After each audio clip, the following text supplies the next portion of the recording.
अस्सलाम वालेकुम guys, welcome back to my channel doctor Kanha Jatoi. I hope you all are well and doing great. So guys, आज का जो lecture है वो बेसिकली हमारे पास जो सिनेरियो क्लिनिकल एनाटॉमी का चैप्टर नंबर 1 है, उसका लेक्चर नंबर 12 ही है, लेकिन उसके फर्दर पार्ट्स में हम लोग डिस्कशन करेंगे। लाइक लेक्चर नंबर 12 का ये पार्ट 5 होगा, क्योंकि उसकी स्टार्टिंग की हमारा टॉपिक एक ही चल रहा है जॉइंट से रिलेटेड। तो लेक्चर नंबर 12 के जितने भी पार्ट्स हो गए हैं उनमें अब तक हम लोगों ने जॉइंट्स के इंपॉर्टेंट जो हमारे पास क्वेश्चन थे वो मैंने डिस्कस कर लिए हैं आप लोगों से, ठीक है। इसके अलावा सारी वीडियोस देखें, लेक्चर नंबर 12 के जितने भी पार्ट्स हैं वो सब देखें, ताकि आपकी जॉइंट से रिलेटेड जो भी इन्फॉर्मेशन है वो सारी क्लियर हो जाए। ये सब चीजें जो है वो मैंने आप लोगों से जो भी डिस्कशन की जॉइंट से रिलेटेड वो सिनेरियो क्लिनिकल एनाटॉमी से ही की है। सो जॉइंट की डेफिनेशन हमने डिस्कस कर ली थी, उसकी क्लासिफिकेशन, फिर उस क्लासिफिकेशन में कौन कौन सी एग्जांपल्स थी हम लोगों ने, वो सारी चीजें जो है आप लोगों के साथ मैंने डिस्कस की थी। फिर ये उन्हीं की फर्दर जो है उसकी जॉइंट्स की जो थी वो एग्जांपल्स थी और उनकी टाइप्स थी, ठीक है। देन हम लोगों ने मैंने आप लोगों के साथ साइनोवियल जॉइंट और उसकी जितनी भी टाइप्स थी हैं मैंने आप लोगों के साथ वो सारी चीजें डिस्कस की थी। सो अब जो हमारा जॉइंट से रिलेटेड जो है टॉपिक है उसमें हम लोग स्टेबिलिटी ऑफ जॉइंट्स, जो हमारे पास स्टेबिलिटी ऑफ जॉइंट्स है इनको हम डिस्कस करेंगे, ठीक है। स्टेबिलिटी ऑफ जॉइंट से रिलेटेड आप लोगों को कौन कौन से पॉइंट आने चाहिए, कौन कौन सा आपको मेमोराइज करना है, वो सारे पॉइंट्स आप लोगों के साथ मैं डिस्कस करूंगी। सबसे पहले बुक में से डिस्कस कर देते हैं, देन फिर हम लोग जो है मैं आप लोगों को इन नोट्स में से डिस्कस करवा दूंगी। स्टेबिलिटी ऑफ जॉइंट्स, ठीक है। अब जॉइंट्स को स्टेबिलिटी भी चाहिए होती है कि वो स्टेबल हों, ताकि उनको मूवमेंट के लिए ऑब्वियसली उनकी जब मूवमेंट्स होगी तो उनको एक स्टेबिलिटी का फैक्टर चाहिए होगा जिसकी वजह से वो प्रॉपर्ली जो है वो मूवमेंट कर सकेंगे, ठीक है। हर चीज को स्टेबल होने के लिए कुछ स्ट्रक्चर्स होते हैं जो उसे सपोर्ट कर रहे होते हैं। वो कौन कौन से स्ट्रक्चर्स हैं, वो कौन कौन से जो है वो उन स्ट्रक्चर के थ्रू किस तरीके से एनाटॉमिकली जॉइंट्स स्टेबल होते हैं, वो सारी चीजें डिस्कस करेंगे। Stability of joint, the stability of a joint depends on 3 main factors, the shape, size and arrangements of the articulated surfaces, the ligaments and the tone of the muscles around the joints. और याद रखिएगा हमेशा कि joints को जो चीजें stable कर दी, अगर आपसे कोई भी पूछे कि स्टेबिलिटी ऑफ जॉइंट किस चीज पे डिपेंड कर दिया, तो आपको पता हो कि shape, size and arrangement of articulating surfaces. Articulating surfaces वो मीन्स कि बोन्स के वो एरियाज जो दूसरी बोन्स के साथ अटैचमेंट में यूज होते हैं। सो उस मीन्स की सिंपली बोन की शेप, उसकी साइज और उसकी अरेंजमेंट जो है सरफेसेस की जो ज्वाइंट्स होना है वो आपकी डिपेंड करती है जॉइंट्स की स्टेबिलिटी पे। लिगामेंट्स जो जॉइंट्स और मसल्स को अटैच करते हैं, ठीक है। सो वो हमारे पास लिगामेंट्स जो होते हैं बहुत इंपॉर्टेंट होते हैं, ठीक है। लिगामेंट्स जिनके थ्रू जो है वो जॉइंट्स हमारे पास जॉइंट्स की अटैचमेंट हो रही होती है। और टोन ऑफ द मसल्स, और मसल जिस टोन से मीन्स की कंट्रैक्शन एंड रिलैक्सेशन करें, मीन्स की टेंस मसल्स की वो टोन भी जो है वो स्टेबिलिटी ऑफ जॉइंट्स पे डिपेंड करती है। तो आपको ये 3 फैक्टर्स याद होने चाहिए, ठीक है। ये 3 फैक्टर्स मार्क कर दीजिएगा कि कौन कौन सी। अब एक एक चीज को जो है वो आर्टिकुलेटिंग सरफेसेस हो गए, लिगामेंट्स हो गए, टोन ऑफ द मसल होगी, इन चीजों को हम लोग एक एक करके जो है वो डिस्कस करेंगे कि उनमें क्या फर्क है और किस तरीके से उनकी जो है वो यूज होगी। सो अब हम स्टार्ट करते हैं आर्टिकुलेटिंग सरफेसेस से। The ball and socket arrangement of the hip joint and the mortise arrangements of the ankle joints are good examples of how bone shapes play an important role in the joint stability. इसमें simple वो हमें बता रहा है कि जैसे हमारे पास ankle join है या हिप जॉइन है, ठीक है। हिप जॉइन में आपने देखा है कि हमारे पास किस तरीके से एक बोन जो है उसकी कॉनकेविटी होती है, मीन्स कि वो कॉनकेव टाइप की उसकी शेप होती है, और दूसरी जो है वो बॉल टाइप की होती है। सो वो उसके साथ आके फिट करती है। इस तरीके से हमारे पास जो एंकल जॉइंट की हमारे पास एंकल जॉइंट की मेन हमारे पास होती है कि उसमें एंकल जॉइंट के अंदर किस तरीके से हमारे पास जो है बोन्स आपस में अटैच्ड हो रही हैं। सो ये हमारे पास जो चीजें होती है ना कि बोन्स की शेप्स जो है वो उसकी स्टेबिलिटी पे डिपेंड करती है कि वो बोन कितनी स्टेबल होगी।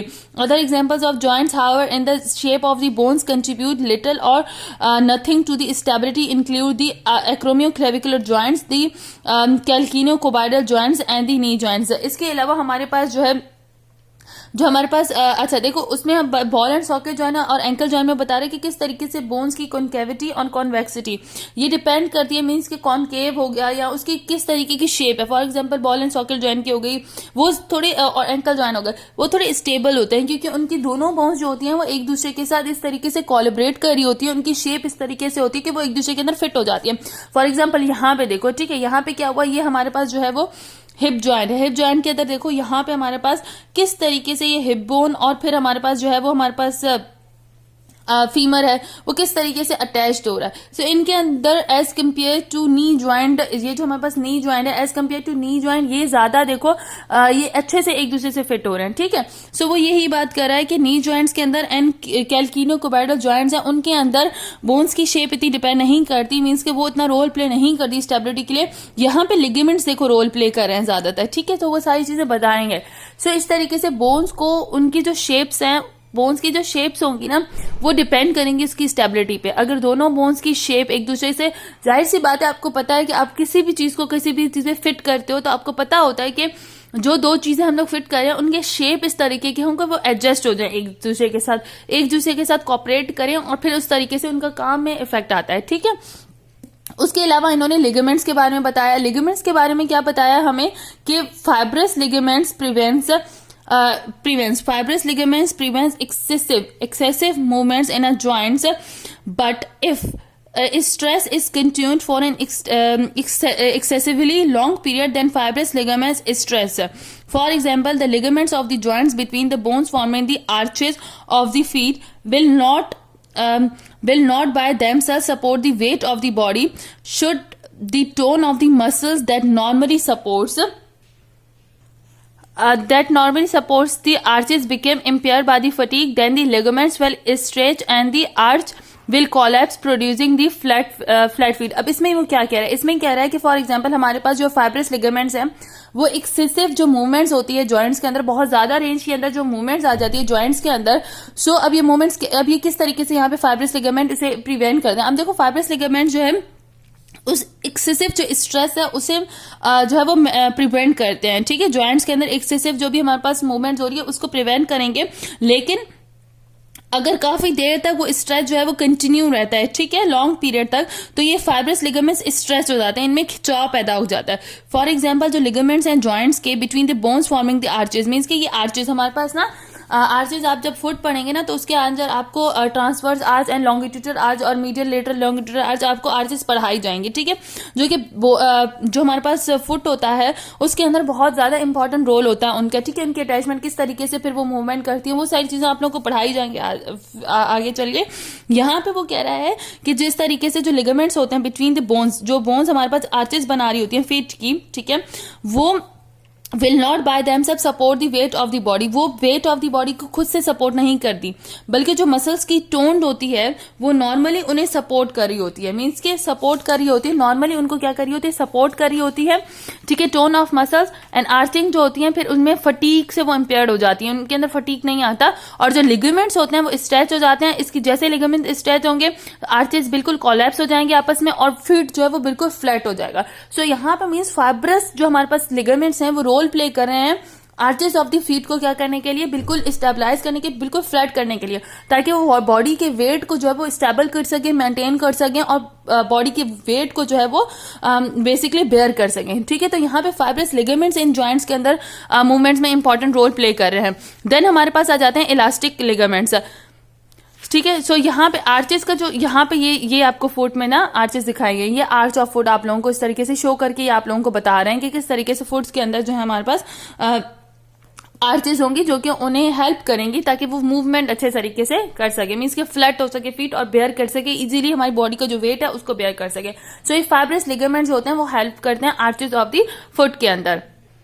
देन हमारे पास इलास्टिक लिगामेंट्स हैं। Elastic ligaments conversely return to their original length after stretching. The elastic ligaments of the auditory vesicles play an active part in supporting the joints and assisting in the return of the bones of their original position after movements.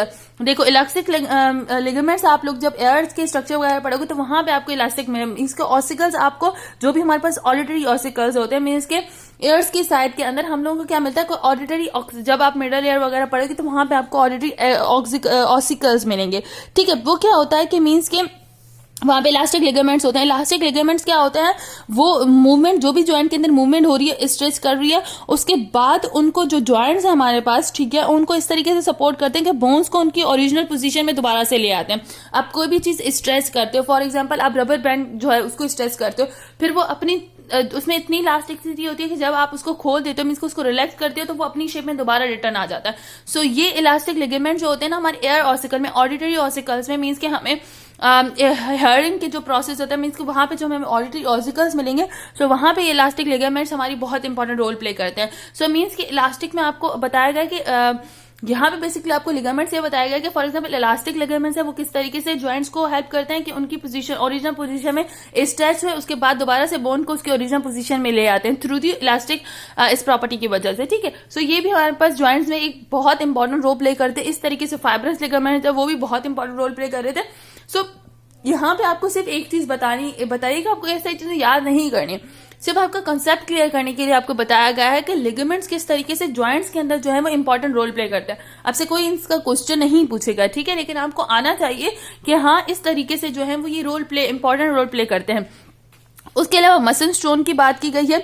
In most joints muscle tone is the major factor controlling stability. For example the muscle tone of the short muscles around the shoulder joint keeps the hemispherical head of the humerus in the shallow glenoid cavity of the scapula.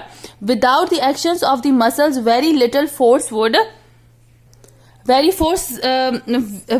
force would be required to dislocate this joint. The knee joint is very unstable without the tonic activity of the quadriceps femoris. Without the tonic activity of the femoris of the muscles, the joints between the small bones forming the arches of the feet are largely supported by the tone of the muscles of the legs, whose tendons are inserted into the bones of the feet. देखो यहाँ पे वो क्या कह रहा है, muscle stone के अंदर आपको समझाने की क्या कोशिश कर रहा है. मसल स्टोन के अंदर ये होता है कि हमारे पास ना जॉइंट्स के अंदर थोड़े से मसल्स होते हैं, ठीक है, वो उसकी टोनिसिटी को, वो शॉर्ट मसल जो होते हैं ना वो उन्हें स्टेबलाइज, उन जॉइंट्स को स्टेबलाइज करते हैं. ठीक है, फॉर एग्जांपल अगर हमारे पास शोल्डर जॉइंट की बात हो जाए तो शोल्डर जॉइंट के इर्द गिर्द जो शॉर्ट मसल्स होते हैं ना वो क्या करते हैं, उसे हेल्प प्रोवाइड करते हैं, उसको फिक्स रखने में हेल्प प्रोवाइड करते हैं, ताकि जो हमारे पास हेड है, हमारे पास हेमिस्फेरिकल हेड जो है वो शोल्डर जॉइंट की, मींस कि हमारे पास जो ह्यूमरस का हेड है वो ग्लेनाइड कैविटी और स्कैपुला में अच्छे से फिट हो सके. सो आस पास के जो भी मसल्स हैं उनको टोन प्रोवाइड करते हैं, उसको स्ट्रेंथ प्रोवाइड करते हैं. ठीक है, इस तरीके से फिर जब वो कंट्रक्शन रिलैक्सेशन का प्रोसेस होता है तो वो इजीली कर पाते हैं. इसी तरीके से अगर मींस कि इस वजह से क्या होता है कि हमारे पास अगर ये एक्शन ना हो मसल्स का तो बहुत हल्की सी फोर्स से ही हमारे जो मसल्स है ना, हमारी जो बोन्स है, हमारे जॉइंट्स हैं वो डिसलोकेट हो जाए. ठीक है, डिसलोकेशन हो जाए उनके, वो जॉइंट्स जो है वो हमारे पास अपनी पोजीशन से हट जाएंगे, जिसकी वजह से जाहिर सी बात है उन जॉइंट्स को फिर मूवमेंट करने में वो सपोर्ट नहीं मिलेगी. जैसे हमारे पास नी जॉइंट है, अगर उसके अंदर वो अनस्टेबल होता है, अगर उसके अंदर जो क्वाड्रिस फेमोरस मसल्स हैं उनके अंदर अगर टोनिसिटी टोनिक एक्टिविटी ना होती तो नी जॉइंट बहुत ही ज्यादा अनस्टेबल होता. इस तरीके से जो आर्चेस है उनके अंदर जो टोन ऑफ द मसल्स होते हैं, मसल्स ऑफ द लेग होते हैं, वो बहुत इंपॉर्टेंट रोल प्ले कर रहे होते हैं, क्योंकि उनके टेंजन जो होते हैं ना वो इंसर्ट होते हैं बोन की फीट के अंदर. जो फीट की बोन्स है उनके अंदर उनके जो लेग्स के मसल्स है ना उनकी जो टेंडन्स है वो अटैच्ड होते हैं. तो इस वजह से वो मसल सारे मसल जो है वो फीट को भी एक स्टेबिलिटी प्रोवाइड कर रहे होते हैं. ठीक है, ताकि वो अच्छे से क्या कर सके, सिंपली वो अच्छे से अपनी परफॉर्मेंस को, जो भी उसकी परफॉर्मेंस है उसको अच्छे से कर सके. ठीक है, उसके अलावा हमारे पास नर्व सप्लाई के बारे में यहाँ पे आपको थोड़ा सा बताया गया. देखो आप हर मसल्स की नर्व सप्लाई अलग से करोगे, हर जॉइंट के मसल्स की नर्व सप्लाई अलग से होगी. ठीक है, वो सारी चीजें आप लोग हर स्ट्रक्चर के साथ अलग अलग करते जाओगे. फर्स्ट चैप्टर का मतलब यह है कि स्नेल क्लिनिकल एनाटॉमी का आपकी बेसिक्स क्लियर करना, कि जो चीजें आपको फर्दर आगे चल के पढ़नी है उनके सिर्फ कॉन्सेप्ट को यहाँ पे आपको क्लियर किया जा रहा है. ठीक है, सो इसमें प्रॉब्लम वाली कोई बात नहीं है. Nerve supply of joint. The capsule and the ligament receive an abundant sensory nerve supply. जो कैप्सूल और लिगामेंट्स होते हैं, ठीक है, हमारे पास जॉइंट्स के, उनको एक abundant बहुत ज्यादा अमाउंट में सेंसरी नर्व सप्लाई प्रोवाइड की जाती है. A sensory nerve supply a joint also supplies the muscles moving the joints and the skin overlying the insertion of these muscles, a fact that has been codified as Hilton's law. अब यहाँ पे वो कह रहा है कि हमारे पास जो यहाँ पे हिल्टन्स लॉ क्या है, हिल्टन्स लॉ यही है कि जॉइंट्स के कैप्सूल को और जो जॉइंट्स के कैप्सूल को, ठीक है, जो जॉइंट्स के कैप्सूल है, लिगामेंट्स हैं, उनको जो सेंसरी सप्लाई मिल रही होगी, ठीक है, वही मींस के वही सारी चीजें, वही नर्व्स जो है वो हमारे पास उन मसल्स के अराउंड मींस के सॉरी जॉइंट्स के अराउंड जो मसल्स वगैरह उनको भी वही नर्व सप्लाई मिलेगी. ठीक है, जो ये सेम नर्व सप्लाई होगी, मींस के जॉइंट्स को जो भी सेंसरी या मतलब जो भी हमारे पास सप्लाई आ रही होगी वो उसके मसल्स के लिए भी वही सप्लाई होगी. ठीक है, सो ये छोटा सा एक फैक्टर यहाँ पे आपके लिए डिस्क्राइब किया गया है. ठीक है, ये हिल्टन्स लॉ कहलाता है. ओके, उसके बाद आपको क्लिनिकल एग्जामिनेशंस, मींस के क्लिनिकल एग्जामिनेशन क्या क्या आती हैं. किस तरीके से आपको करनी चाहिए। देखो नर्व सप्लाई के बारे में आपसे ये नहीं पूछा गया, हिल्टन टॉक के बारे में इतना नहीं पूछते, लेकिन यहाँ पे क्योंकि बात की गई तो एक कॉमन आपको चीज बताई गई है कि जो सेंसरी सप्लाई करनी होगी ज्वाइंट को, वही सेंसरी नर्व जो है वो किसको सप्लाई करनी होगी, मसल्स जो कि ज्वाइंट्स के अराउंड है, ठीक है, और जो स्किन है जो कि उनकी इंसेशन ऑफ दिस मसल की उसके ऊपर जो स्किन है ज्वाइंट के अंदर, उनको भी वही नर्व सप्लाई होगी। सो ये बेसिकली हिल्टन्स लॉ कहलाता है। आपसे कोई पूछता नहीं है लेकिन आपके माइंड में हो, ठीक है। उसके अलावा हमारे पास क्लिनिकल नोट्स में आप लोगों को क्या कहा गया है। देखो हर चीज की क्लिनिकल नोट्स तो लाजमी होता है, आप लोग पढ़ लिया करें क्योंकि इनमें से बेसिकली एमसीक्यूज आते हैं, ठीक है। अब यहाँ पे क्या कह रहा है, examination of the joint, when examine a patient, the clinical should assess the normal range of the movements of all joints. When the bones of our joints are no longer in their normal anatomical relations with one another, then the joint is said to be dislocated. अच्छा, आपको ये normal चीजें क्यों पढ़ाई जाती हैं, आपको क्यों पढ़ाया जाता है कि बोन्स के अंदर लिगामेंट्स भी मींस के हमारे पास जो बोन्स की स्टेबिलिटी में लिगामेंट्स भी हैं, ठीक है, उसके साइज भी, शेप भी सब डिपेंड कर रहा है, टोन ऑफ मसल भी डिपेंड कर रही है। पर आपको क्यों पढ़ाया कि साइनोवियल टाइप में कितनी टाइप की ज्वाइंट्स हैं। फॉर एग्जांपल जो साइनोवियल ज्वाइंट्स थी उसकी कौन कौन सी टाइप थी, ठीक है। एलिप्सॉइड ज्वाइंट्स आपको पढ़ाई गई, बॉल एंड सॉकेट ज्वाइंट आपको पढ़ाई गई, कॉन्डिलाइट ज्वाइंट्स आपको पढ़ाए गए, पाइवट ज्वाइंट्स आपको पढ़ाए गए, ठीक है, सैडल ज्वाइंट्स। ये आपको क्यों पढ़ाए गए, क्यों आपको पढ़ाएगा कि प्राइमरी कार्टिलेजेस ज्वाइंट्स किस तरीके से होते हैं, उनके अंदर कितनी मूवमेंट्स होती है, जो हमारे पास जो है वो सेकेंडरी कार्टिलेजेस ज्वाइंट क्यों किस तरीके से होते हैं, कहाँ पे होते हैं, उनमें कितनी मूवमेंट्स होती हैं, फाइब्रस ज्वाइंट में क्या, ये सारी चीजें आप लोगों को इसलिए पढ़ाई गई ताकि आप क्लिनिकली असेस कर सको। एक पेशेंट आपके पास आया है, ठीक है, अगर आपको फॉर एग्जाम्पल आपको नहीं पता होगा कि हमारे पास जो हमारे पास for example ball and socket जो है ना, उनके अंदर कितनी टाइप के हमारे पास जो है वो फंक्शंस होते हैं, लाइक फ्लेक्शन हो गई, एक्सेक्शन हो गई, वो कौन कौन से उसके अंदर फैक्टर्स हैं। तो आपको अगर पता होगा कि अगर हमारे पास बॉल एंड सॉकेट ज्वाइंट है, for example ball and socket में हिप ज्वाइंट आ गया और हमारे पास कौन से ज्वाइंट आ गया, शोल्डर ज्वाइंट आ गया। अब आपको पता है कि आपके पास शोल्डर ज्वाइंट है, आपको नॉर्मल उसके फंक्शंस पता है कि वो फ्लेक्शन भी करता है, एक्सटेंशन भी करता है, अबडक्शन भी करता है, एडक्शन भी करता है, सर्कमडक्शन की भी फंक्शन करता है, लेटरल रोटेशन भी करता है, मीडियल रोटेशन भी करता है, ठीक है। अब आपके पास कोई पेशेंट आया, आपने उसके साथ उसको शोल्डर ज्वाइंट में पेन है, फॉर एग्जांपल उसने क्या किया, मुझे शोल्डर ज्वाइंट में पेन है। अब आप उस पेशेंट को असेस किस तरीके से करोगे, आप उससे हर मूवमेंट करवाओगे, फ्लेक्शन भी करवाओगे at hip joint, shoulder joint, extension भी करवाओगे at shoulder joint, medial rotation भी करवाओगे, लेटरल रोटेशन करवाओगे। उसके बाद आपको पता चलेगा अगर वो चीजें आप परफॉर्म करवा रहे हो, आपने उस ज्वाइंट में मूवमेंट करवाई और वो मूवमेंट सही तरीके से असिस्ट नहीं हो रही, देन आपको पता चलेगा कि हाँ इसकी शोल्डर ज्वाइंट में कोई डिफेक्ट है, ठीक है। फिर आप एक्सरे की तरफ जाओगे, फिर आप वो एक्सरे वगैरह देखोगे कि हाँ कहाँ पे किस लिगामेंट में आया है या बोन डिसलोकेट हुई है। फिर उसके बाद जब आपके यहाँ कोई फ्रैक्चर आ गया है तब जाके एग्जामिन करते हो। तो इसलिए नॉर्मल स्ट्रक्चर्स आपके लिए पढ़ना जरूरी होता है। अगर आप नॉर्मल स्ट्रक्चर पढ़ोगे, आपके माइंड में होगा, तब आपको पता होगा कि पेशेंट को कैसे ट्रीट करना है। अब यहाँ पे यही बता रहे हैं कि जब पेशेंट आपके पास आता है तो जो क्लिनिकल्स होते हैं उनको जो असिस्ट करते हैं, उनके पास normal range of the movement, joints के हर मूवमेंट्स की आप उसको पता हो कि कौन कौन सी जॉइंट पे कौन सी मूवमेंट होती है। इस तरीके से जो बोन्स होती हैं जॉइंट की, ठीक है, फिर उसको बाद पता चलता है कि इसका जो है वो बोन अगर नॉर्मल एनाटॉमिकल पोजीशन में नहीं है और उसका एक बोन के साथ दूसरी बोन का जो रिलेशनशिप है वो सही तरीके से नहीं है, तो इसे हम लोग डिस्लोकेशन कहते हैं। फॉर एग्जाम्पल जो हमारे पास ह्यूमरस है और स्कैपुला है, ठीक है, अब जो ह्यूमरस बोन है वो अपनी ग्रेनोइड कैविटी ऑफ द स्कैपुला से हट गई है, तो हम इसे क्या कहेंगे, यहाँ पे बोन की डिस्लोकेशन हो गई है।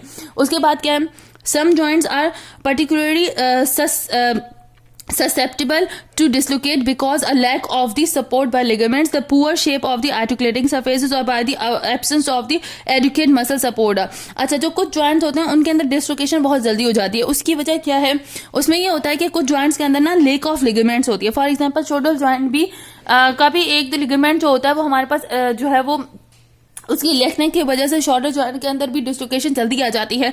सो ये क्या होता है कि कुछ जॉइंट्स ऐसे होते हैं कि उनकी बोन्स शेप्स के जो बोन्स हैं, मतलब बोन्स की जो शेप्स हैं, सॉरी बोन्स की जो भी शेप्स हैं, ठीक है, उसके अलावा हमारे पास क्या होता है कि उनके लिगामेंट्स की वजह से कहीं किसी जॉइंट के अंदर एक जगह से लिगामेंट कम होगा, तो उसकी वजह से क्या हो जाता है कि उन्हें एडिक्वेट मस्कुलर सपोर्ट ना हो, तो उसकी वजह से क्या होता है, उनके डिस्लोकेशन के चांसेस बहुत ज्यादा हो जाते हैं। The shoulder joint, temporomandibular joints and the acromioclavicle joints are good example. Dislocations of the hip is usually congenital, being caused by the inadequate development of the socket that normally holds the head of the femur firmly in position। अब यहाँ पे वो बता रहा है कि ऐसे कौन कौन से जॉइंट्स हैं जिनके अंदर डिस्लोकेशन जल्दी आ जाती है।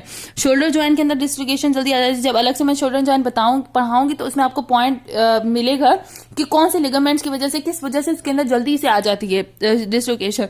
हल्का भी थोड़ी कुछ ज्यादा अमाउंट में फोर्स लगती है तो वो डिस्लोकेट हो जाता है।